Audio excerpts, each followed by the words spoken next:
ఇక్కడ ఇందిరాగాంధీ వంటి శక్తివంతమైన నాయకురాలు కూడా మండల్ కమిషన్ నివేదిక అమలు చేయడానికి సాహసించలేకపోయారని దివంగత కేంద్ర మాజీ మంత్రి పి శివశంకర్ తన పుస్తకంలో ప్రస్తావించారు.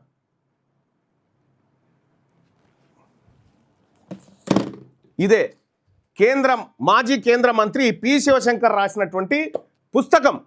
ఇది ఆయన అదొక్కటే ముగింపు పుస్తకంలో రాసినటువంటి మాట.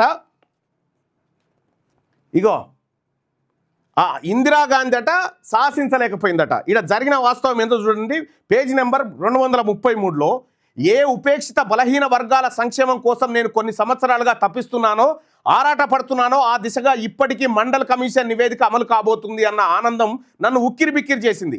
విపి సింగ్ ఔన్నత్యాన్ని నేను ఎలా అభినందించకుండా ఉండగలను? నిజానికి ఈ ప్రక్రియలో నా పాత్ర ఉండడం కాంగ్రెస్ పార్టీకి రుచించలేదు. కాంగ్రెస్ పార్టీ విషయంతో నిండి ఉంది బీసీలకు రిజర్వేషన్ ఇచ్చే విషయంలో. ఇది జరిగాక 3 మాసాల పాటు రాజీవ్ గాంధీ నాతో మాట్లాడడానికే ఇష్టపడలేదు. అంటే మండల్ కమిషన్ నివేదిక విషయంలో నేను ప్రభుత్వానికి సహకరించడం ఆయనకి ఎంత ఆగ్రహం తెప్పించిందో తెలుస్తోంది. కానీ నాకు సంతృప్తి, ఆ నివేదిక అమలు నా ప్రోత్సాహంతోనే విపి సింగ్ దాన్ని అమలు చేశారు. దాని ముసాయిదా రచయితను నేనే. ఆ నివేదిక యథాతథంగా పార్లమెంట్లో ప్రవేశపెట్టారు. దాన్ని పార్లమెంట్ అలాగే ఆమోదించింది. ఇది రాజీవ్ గాంధీ గురించి.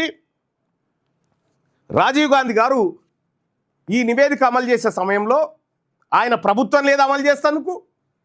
విపి సింగ్ ప్రధానమంత్రి అయిండు.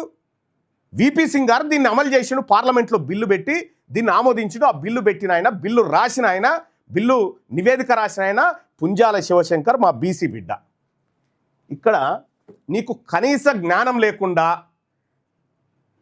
బీసీల ఉద్యమాల నువ్వేదో అభినవ బ్రహ్మం గారి అయినట్టుగా ఇక్కడ తెలంగాణ రాష్ట్రంలో దళితులు కూడా అసంతృప్తితో ఉన్నారా? సిగ్గుండాలి మాట చెప్పడానికి. సిగ్గుండాలే. నీ నీ నీ పచ్చ కూతలతోటి నీ కళ్ళు బైర్లు గమ్మి రాతలు రాస్తా ఉన్నావు. ఇవాళ తెలంగాణ రాష్ట్రంలో నువ్వు చెయ్యని మోసం లేదు. నువ్వు దళిత ఉద్యమాల మీద కాకిరిచ్చి ఉంచినోనివే, నువ్వు బీసీ ఉద్యమాల మీద ఉంచినోనివే, తెలంగాణ అస్తిత్వ పోరాటం మీద కూడా నీవు దొంగరాతలు రాసినావు. ఇవాళ బీసీ ఉద్యమం మీద కూడా దొంగరాతలు రాస్తా ఉన్నావు. ఖబర్దార్ రాధాకృష్ణ, మేము ఒక్కటే మాట చెప్తా ఉన్నాం. నీ అంతలో నువ్వు వాళ్ళ సంఖ నాక్కుంటా అంటే చంద్రబాబు నాయుడిది, రేవంత్ రెడ్డిది నాక్కో, వాళ్ళ సంఖ నాక్కో, మాకేం అభ్యంతరం లేదు.